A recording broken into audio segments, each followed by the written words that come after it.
Buenas tardes, bienvenidos a una emisión más de nuestro programa Diálogo Libre que se transmite todos los miércoles y viernes con temas de interés. Sin duda, el panorama nacional ha tomado un nuevo giro desde ayer cuando se le retiró la inmunidad al presidente de la República, Otto Pérez Molina, para ser investigado por el caso La Línea. Para analizar el tema tenemos a tres expertos quienes estarán dando a conocer los posibles escenarios, pero como siempre tenemos imágenes y audio de los últimos acontecimientos. El retiro de la inmunidad al presidente Otto Pérez Molina vuelve a dar otro giro en el panorama nacional, debido a que el Ministerio Público y la CICIG tienen la vía libre para investigarlo por el caso La Línea.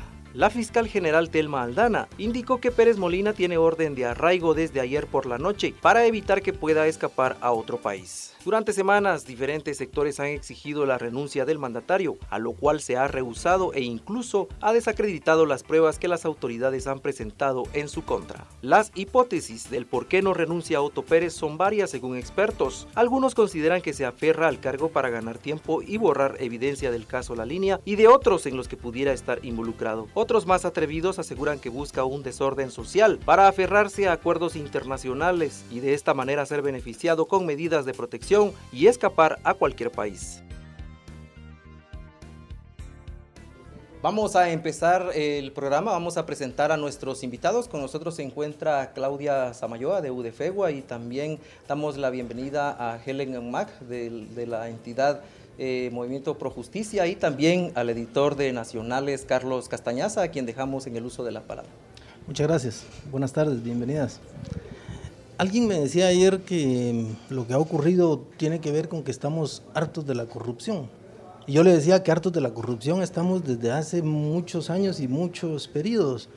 Entonces la pregunta es, ¿qué ocurrió de diferente esta vez para que, digamos, a partir de abril para acá se escribiera una página como dorada de la historia de este país en cuanto al movimiento social se refiere? ¿Qué ocurrió? Yo te diría que lo que estamos es hartos de esperar que alguien más nos venga a salvar. Yo creo que lo que hizo CICIG y MP, y aunque CICIG es un actor externo, pero es un actor externo solicitado por nosotros mismos, llegó a ponernos a la ciudadanía esta posición de, bueno, aquí es hasta donde nosotros podemos llegar a acusar, pero si nos quedábamos hartos de la corrupción no más, nada iba a cambiar. Yo creo que lo que hubo es un despertar ciudadano que no es un despertar nuevo, sino que realmente se ha venido acumulando en los últimos años. Recordémonos que el año pasado, ante la llamada Ley Monsanto, también hubo una actuación mucho más generalizada de grupos distintos que sí plantearon su oposición a una ley de esta naturaleza, desde campesinos hasta amas de casas en la zona 10 y zona 14. Entonces ya veníamos acumulando una idea que somos sujetos de derecho y lo que pasó en abril es que dijimos, bueno, ahora vamos a ejercer nuestro rol, ya vino Iván, ya vino Telma, hicieron esto, ahora nos toca a nosotros poner la presión. Yo lo entiendo como el emerger final del sujeto de derecho que empezamos a construir con los acuerdos de paz hace 20 años. Nos tomó no más que un catún, como dicen los mayas, para llegar a consolidar la ciudadanía que no tuviera miedo. Helen, ¿qué cambió en tan poco tiempo? Yo lo que diría es que primero hay nuevas generaciones que vienen, los manifestantes, los jóvenes, lo han dicho muy bien, se han metido con la generación equivocada. Y lo que sucede es que es una generación que está más informada, que puede tener más pensamiento crítico, ¿verdad? Los jóvenes de ahora incluso tienen más oportunidades de estudios y de especializaciones que la generación nuestra. Y eso hace que no tan fácilmente se la puedan creer. Por eso por un lado. Y por el otro, creo que también es una generación, la generación que vivimos el conflicto, estamos por un lado los que estaban, los hijos de los que estaban viviendo el conflicto. Es una generación que incluso se ha invisibilizado mucho porque quedaron huérfanos en todo sentido de la palabra. Una generación como la de los 30 que están tratando de salir, y una generación totalmente que no vivió, sino que empezó desde la firma de los acuerdos de paz, o eran muy pequeñitos cuando estaban con la firma de los acuerdos de paz, y que ya habían habido ciertos avances, dijéramos, en los derechos civiles y políticos. Entonces, el descaro con que este gobierno manejó realmente todos los temas de la corrupción fue lo que dijeron, basta. Porque la corrupción también estamos cansados, no solamente de la corrupción, sino que de la violencia. Pero la corrupción también te genera violencia. Y cada quien, por eso cada sector manifestó cómo la corrupción les afecta en su propio sector, ¿verdad? Por eso es tan pinto variado, porque la corrupción te afecta todos los aspectos de tu vida y con esa impunidad. Entonces, esa prepotencia y la arrogancia con que al más alto nivel, ¿verdad? Hacemos contratos directos y ¿qué? No se les podía decir nada. Entonces, primero empezaron con regalar motos, ¿verdad? Después caballos, pero después ya fueron yates, fincas, hasta llegar al helicóptero, ¿verdad? Entonces, no, ya, eso también ya era como demasiado descarado. Y ya cuando ven que pierden la realidad es cuando la vicepresidenta dice, pues es que es más barato ir a Europa que a Petén. Yo creo que esa ya era una falta de respeto, yo creo que ya fue ofensivo hacia los ciudadanos y fue decir ya no más, ¿verdad? El lunes pasado varias entidades, representantes de organizaciones, incluidas ustedes dos, acuerparon al Procurador de Derechos Humanos. ¿Esto también se había dado anteriormente o es primera vez? ¿Podrían citar algún ejemplo de cuándo se dio y si faltó algún sector ahí que estuviera dando ese tipo de apoyo? Licenciada Ángel. No, yo creo que en distintos espacios se ha estado tratando de ir consensuando agendas mínimas y ahorita yo diría que ya ni siquiera agendas, ¿verdad? Acciones mínimas en donde podamos estar todos de acuerdo y son acciones anticorrupción, que es lo que el denominador común que nos está uniendo a todos, porque en corrupción pues no hay ideologías, como la justicia tampoco hay ideologías. Entonces a partir de eso, dijéramos, es un piso y empezar a poner cuáles son esas acciones consensuadas y se ha estado haciendo pues no solamente en diversos sectores y ya con el procurador, que en estos momentos ya también la crisis se venía, que es el que está legitimado constitucionalmente por todo el tema de los derechos difusos, que fue el que nos aglutinó y creo que es un momento y una oportunidad precisamente para ir haciendo esas acciones y una agenda mínima. Yo diría que también hay una agenda mínima, pero que no se va a poder llevar a cabo por este tiempo, por este espacio, hay muy poco tiempo, ya solo quedarían 3 meses realmente antes de la entrega, ¿verdad? Entonces, de poder. Y entonces, bueno, habría que ver qué pasa con el presidente Pérez Molina, que si cesa de funciones, pues por eso ahí vendría pues otro tipo de acciones a hacer. Yo creo que esa foto, esa imagen representa cómo el guatemalteco y la guatemalteca que reacciona primariamente por un movimiento en redes sociales, ¿verdad? Recuérdense que esta es una convocatoria que surge en Twitter y en Facebook de, bueno, no nos podemos quedar sentados, ha ido caminando hacia las redes físicas, el tejido social, tanto en lo nacional como en lo local. O sea, esta misma foto con su propia expresión la hemos visto en Huehuetenango, la hemos visto en Quetzaltenango, la hemos visto en Cobán, como expresiones que en ciertos momentos pudiésemos haber estado enfrentados, al final y al cabo caemos en la cuenta de que mucho de lo que nos enfrenta es precisamente la corrupción, o sea, es la corrupción del sistema la que hace que no haya canales de discusión.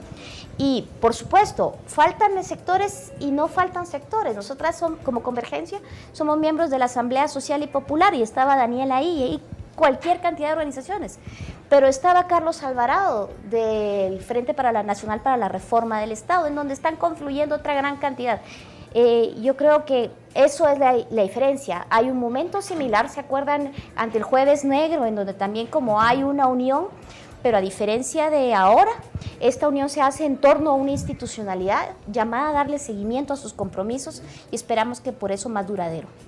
Ahora, cuando uno tiene la oportunidad de acudir, digamos, tal vez no como periodista, como profesional, sino como ciudadano, se percata de algunas cosas. En lo personal me di cuenta que había, además de participación de la gente, como, es que no sé cómo llamarle, alegría, ¿verdad? A pesar del enojo y de las demandas e incluso de algunos insultos, hay alegría en la gente, es como una especie de fiesta cívica y uno lo ve al niño dándole un juguito al policía, a la señora abrazándolos, los universitarios tapándolos del agua. Tiene otra característica además esta protesta, ¿no? Que empieza a ser reconocida en otros países. ¿Cómo la describen ustedes? Yo la describiría con eso que te decía, ¿verdad? Mucho empezó con un grupo de jóvenes, hay un cansancio de la violencia y creo que esa cultura de paz que pretendíamos con los acuerdos de paz se dio en este momento cívico.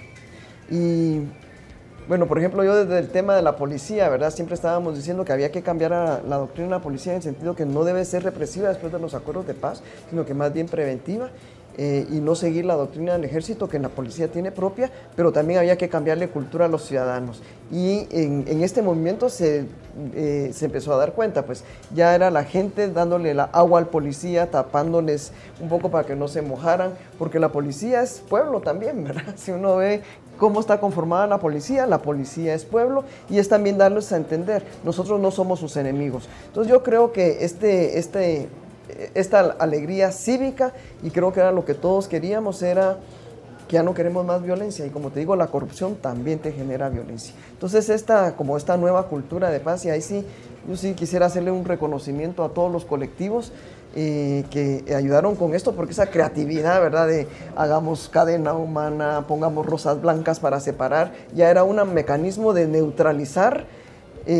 Yo sí te diría la provocación que el presidente hizo el domingo, y el de estar llamando a grupos que todos veíamos que llevaban palos, o sea, dispuestos a hacer provocación y agresión física, y la como contrapropuesta es, nosotros no vamos a entrar en el juego de ustedes, y empezamos, pues estos grupos, ¿verdad? Hagamos la cadena humana, se llevaron las rosas blancas, otra clase de mensajes contrarios a lo que se quería en el presidente, porque también acordemos que había en el mensaje del domingo el presidente, era quererse victimizar, ¿verdad? Y soy un embate político, ¿verdad? Pero esto es, todo el mundo sabía que estaba siendo acusado por delitos comunes, ¿verdad? Entonces constantemente estuvo provocando al punto de que ahora tapemos el Congreso y van dijéramos, esos grupos violentos. Y yo diría que reinvención también de muchos otros grupos, como por ejemplo el encapuchado, que ha sido estigmatizado a través de la ley anticapuchas desde tiempo de Arzú, también se reinventa y es uno de los grandes promotores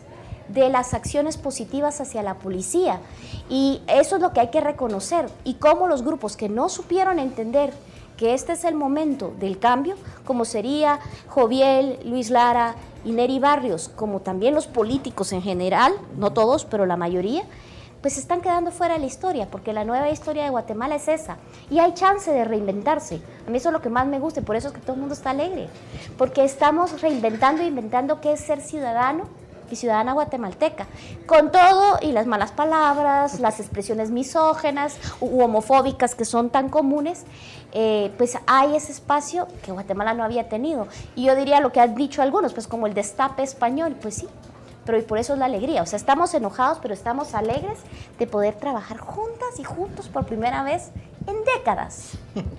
Estamos conversando con Claudia Samayoa y con Helec Mac, pero ya tenemos que hacer una pausa y regresamos.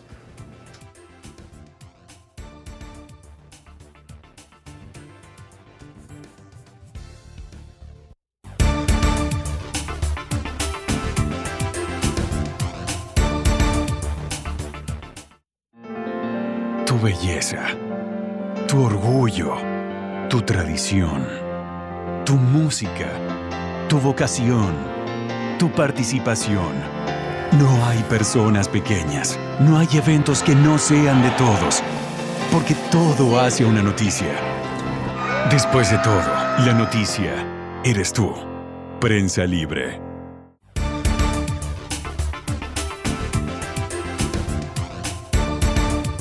Estamos de regreso en el programa Diálogo Libre. Estamos analizando los últimos acontecimientos. Ayer se le retiró la inmunidad al presidente Otto Pérez Molina, y Carlos mencionaba que más allá de exigir la renuncia del presidente y también los analistas, hay un sentimiento de solidaridad con las otras personas. ¿Cuál es el próximo paso de todos estos movimientos que se han registrado en los últimos días? Usted mencionaba que incluso los líderes comunes incluso ya están desapareciendo, mencionaba algunos nombres, pero ahora ¿cuál es el próximo paso en la sociedad?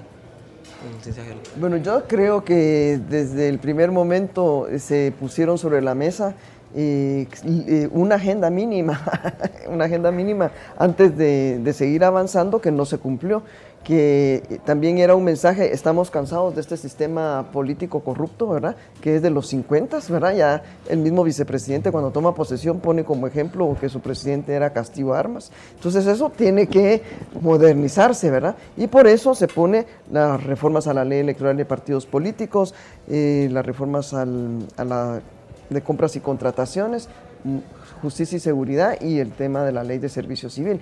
Y vemos como estos grupos precisamente que han apoyado al gobierno, lo primero que dicen es no queremos reformas a la ley de servicio civil, ¿verdad?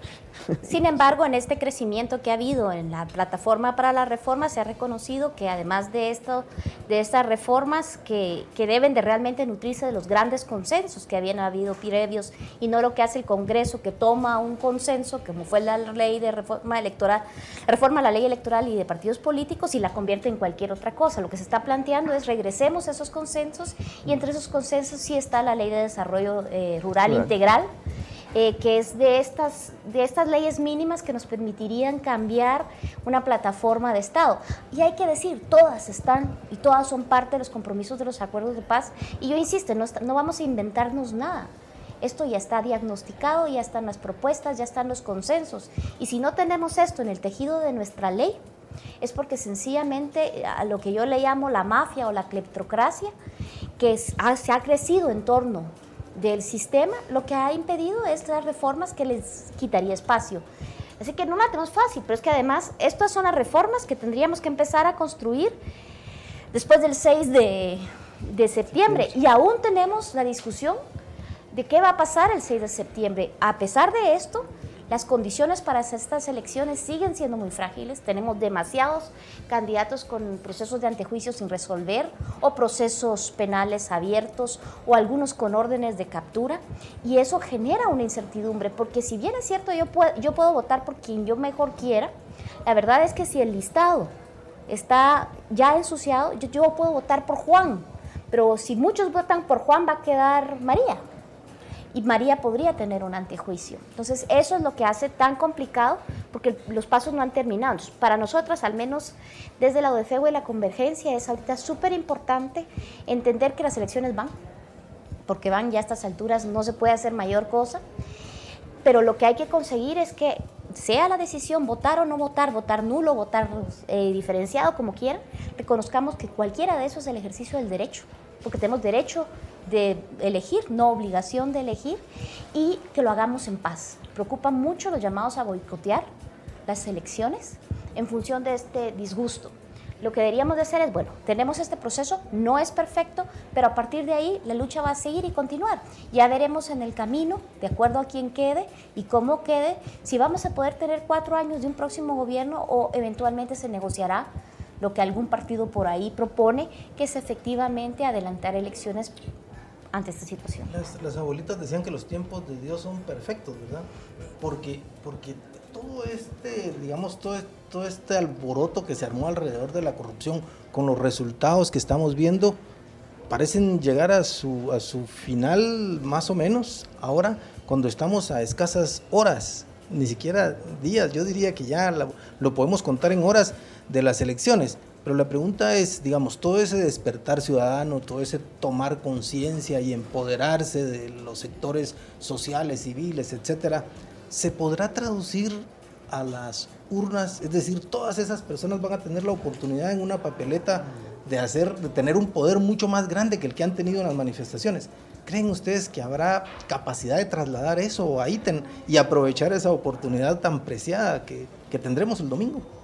No, yo creo que el tema de las elecciones solamente es un mecanismo, ¿verdad? Ahí lo interesante, como digo, desde siempre se planteó una agenda de 4 reformas y eso no excluye el tema del desarrollo rural, porque al principio fue muy urbano, pero después vimos cómo esto se convirtió en nacional y también lo rural también empezó a plantear que ya lo venían planteando, ¿verdad? La ley de desarrollo rural. Cuando queden electos estos, porque yo creo que ya van 2 periodos gubernamentales, pero principalmente se vio que aquí no hubo, muy difícilmente se podía escuchar un debate político, todo era corrupto, ¿verdad? Entonces, solo funcionó el gobierno 1 año, el Congreso, y después 3 años sin funcionar, y solo funcionaba para cuando eran la ley Monsanto, la ley Tigo, que llevaban nombre y apellido, ¿verdad? Entonces, en ese debate político con esta ciudadanía que está fiscalizando a los políticos, vamos a ver qué tan honestos son, qué tanta voluntad política tienen, y va a empezar otra vez como pues todos estos rechazos otra vez, ¿verdad? Y hay que hacer ver que estas son elecciones con el menor debate político que ha habido. O sea, no ha habido debate político, no hay contenido en las propuestas y la mayor parte de propuestas siguen siendo más de lo mismo. Como digo yo, muchas de las ofertas que oigo hoy las oí de Otto Pérez Molina en su momento, las oí de Álvaro Coloma en su momento, o sea, no tenemos una renovación. Sin embargo, yo diría que sí hay más ciudadanía que precisamente por los grandes flujos de información empieza a pensar. Por eso es que tenemos más violencia en el interior y violencia electoral. O sea, por eso los periodistas y las periodistas han sido atacadas en el interior, en las grandes ciudades en el interior, y los manifestantes. Porque de repente los poderes locales que están tan acostumbrados a manejar los votos, empiezan a darse cuenta que no la tienen tan fácil.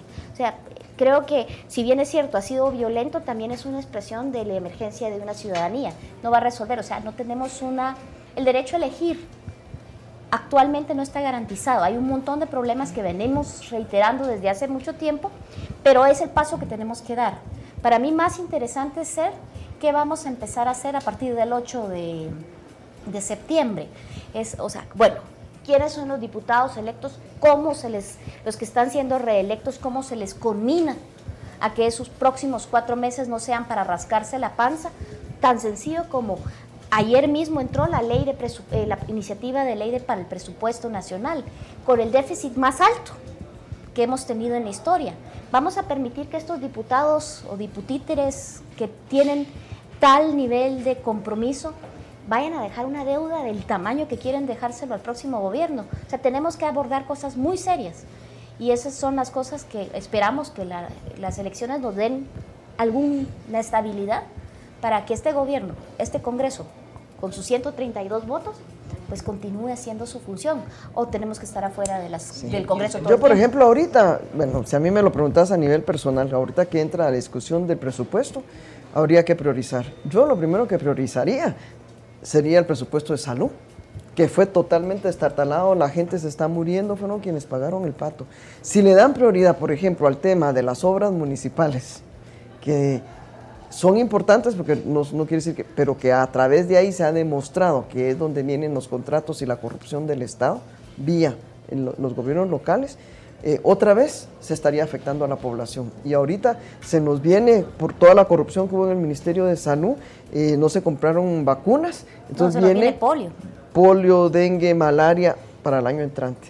Entonces yo sí creo que en la discusión, por ejemplo, del presupuesto tiene que haber una discusión política, diría yo, ahí sí, política, y que además sea en beneficio de la ciudadanía después de todo lo que se robaron en este gobierno, pues, ¿verdad? Y que han dejado las arcas, bueno, mucho de la campaña electoral ha salido a través de las obras, a través de los gobiernos locales. A través entonces, de toda la inversión. Bueno, a través de todo. En ese sentido, en temas de gobernabilidad, debería ser también al interno, sobre todo de las instituciones, mencionando eso que es lo de la crisis política, es o sea, la falta de recursos podría ser una consecuencia de la crisis política. ¿Cómo ven ustedes en los próximos meses el manejo de recursos en las instituciones y si se va a reflejar algún tipo de escasez? ¿Cuáles recursos? Es que no es que se va a reflejar. Tenemos ya desde abril es que el gobierno empezó a estarse estancando.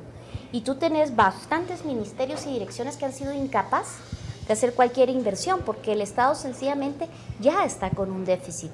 Y claramente, por eso es que le habían dejado pagar al Ministerio Público, o sea, por castigo sí, pero también porque hay un problema de fondos. La ingobernabilidad en Guatemala es ya una realidad, que hemos visto poco porque hemos estado muy concentrados en lo macropolítico que significa sacar al presidente. Pero si vamos a lo pequeño, el problema es serio. Y estos próximos 4 meses son peor, pero más. Los próximos 6 meses, los primeros 6 meses del próximo gobierno. O sea, aquí tenemos un problema que es parte de la crisis que ya tenemos que empezar a plantear. Y como decía Helen, el tema de las vacunas, el tema de los hospitales, el tema de la educación y programas que son menos conocidos, pero preguntemos cómo está la atención a personas con capacidades distintas, cómo está la atención a personas a los migrantes, por ejemplo. O sea, tenemos serios problemas y lo refleja la policía. Por eso es que la policía, a pesar de que no puede manifestar, también terminó sus twitters diciendo, pues sí, yo tampoco tengo presidente, porque realmente la escasez de fondos ya está, a excepción de algún ministerio por ahí que sigue teniendo fondos. La cosa será que nos lo regresen al erario público y no se vaya a quedar quién sabe en dónde. Tenemos que hacer nuestra segunda pausa, pero ya regresamos al programa Diálogo Libre.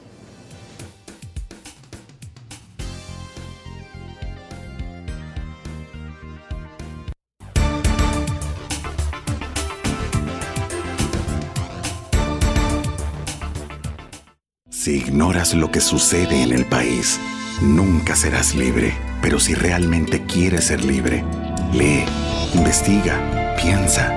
Infórmate a la mañana, al mediodía, en el bus. Y si no has empezado o sientes que no es para ti, entiende que ser libre no tiene edad ni condición social. Es por eso que Soy Prensa, soy libre. Prensa Libre, un periodismo que evoluciona.